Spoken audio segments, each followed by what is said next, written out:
Everybody, नमस्कार। रजनी सशक्त empowering lives की तरफ से आज ये जो वीडियो मैं बना रही हूँ ये एक स्पेसिफिक टॉपिक के ऊपर है। टॉपिक ये है कि आजकल मेरे मास्टर क्लासेस हो रहे हैं, आप में से कई लोग ज्वाइन भी करते हैं। हिंदी में हो रहे हैं, इंग्लिश में हो रहे हैं, जहाँ पर मैं ऑटिज्म के बारे में सिखाती हूँ, बताती हूँ डिफरेंट पर्सपेक्टिव कि किस तरीके से आप अपने बच्चे को होलिस्टिकली ग्रो करेंगे। तो उसमें मैं जब वीडियोस डालती हूँ कि हाँ जी आप एक्साइटेड हैं, मास्टर क्लास स्टार्ट होने वाली है, you know all of that, तो कई लोग मेरे को ट्रोल्स में नीचे में मैसेज लिखते हैं कि ये एक्साइटमेंट झूठ है, ये एक्साइटमेंट ये दिखावा है, ये ढोंग है, ऐसी ऐसी बातें लिख के। तो उसी से मेरे को ये आइडिया आया कि एक्चुअली ऐसे कौन सोचेगा, वो सोचेगा जो उस स्टेट ऑफ बीइंग में नहीं रह सकता, यानी जो उस तरीके से हर वक्त एक्साइटेड नहीं रह सकता। और सबसे ज्यादा बेनिफिट किसके बच्चे को होता है, सबसे ज्यादा फायदा ऑटिज्म में किसके बच्चे को होता है?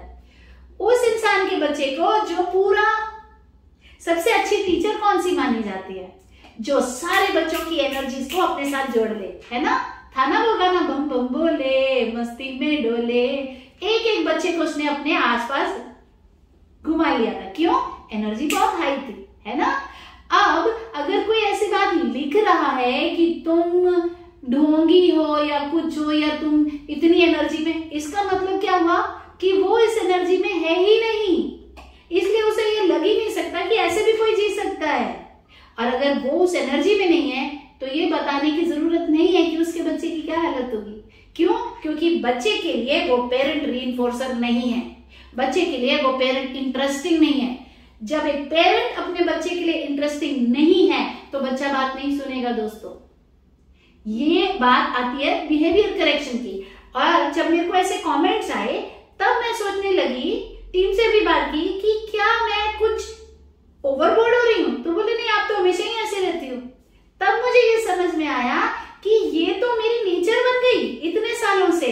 और तब ये समझ आया कि जो बच्चे मेरे सेंटर पे भी आते हैं और कैसे उनके बिहेवियर्स करेक्ट हो जाते हैं, और कैसे जूम क्लासेस के ऊपर भी जहां पर सिर्फ स्क्रीन है वहां भी बच्चे बात सुनते हैं, वो इसी वजह से है। और ये ऐसा क्यों है?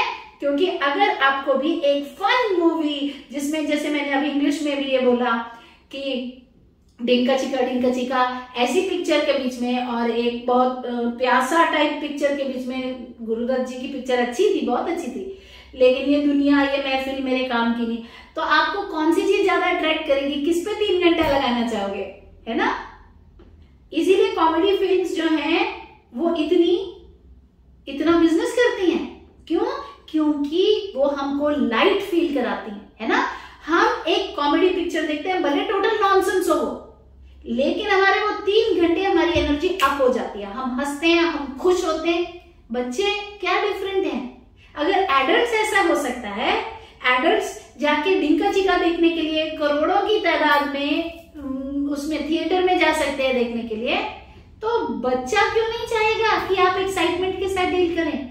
तो एक माँ या एक फादर या एक फैमिली या एक थेरेपिस्ट जो बोलेगा आओ बैठ जाओ, ये लो इसको करो, और उसके कंपैरिजन में एक जो बोलेगा वेरी नाइस, आ गए, चलो गुड, हाई फाइव, बैठ जाओ बेटा, शाबाश, आज क्या करेंगे, ये लो मेरा जीनी, टिक टिक टिक टिक टिक, है ना?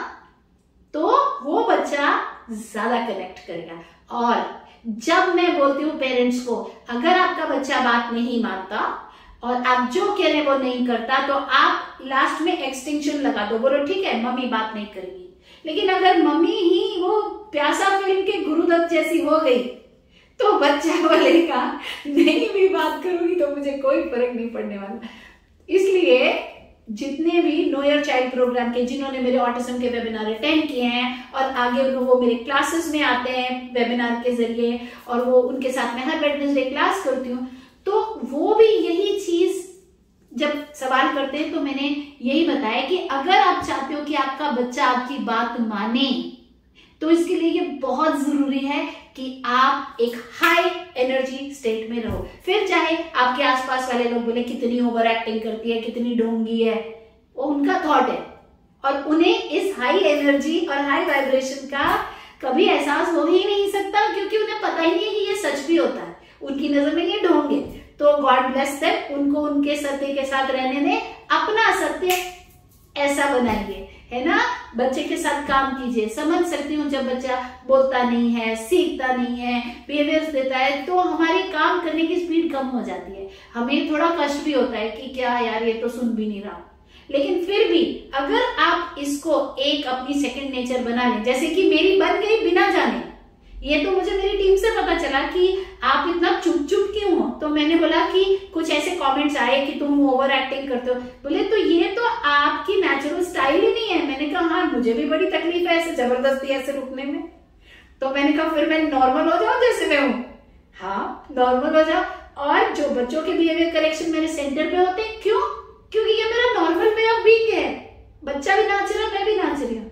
अब बच्चा हो गया बिल्कुल मेरे साथ अट्रैक्ट, फिर बोलेंगे अब बैठ जाओ, नहीं तो नो डांस, नो गाना, नो मस्ती, नो टिकल, नो बबल। अब बच्चे को चाहिए वो बैठ के काम करेगा, उसके बाद फिर मस्ती, फिर दोनों डांस कर रहे।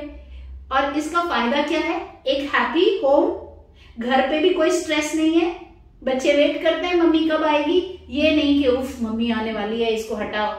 वो अगर खुद भी कुछ कर रहे होते ना उल्टा पलटा, तो बोलते ये भी आके साथ में लग जाएगी। और फायदा 100% बिहेवियर करेक्शन। मेरे दोनों बच्चे अपने अपने एरिया में बहुत अच्छा कर रहे हैं, फैमिली सुख शांति से जी रही है, सब अच्छा है। तो भाई अगर एक ढोंग किसी को इतना कुछ दे सकता है, स्टूडेंट्स दे सकता है जो बात माने, फैमिली दे सकता है जो खुश रहे, 45 की एज में एक भी सफेद बाल नहीं, एनर्जी फुल, तो फिर ऐसा ढोंग कर ही लो, वही अच्छा है ना।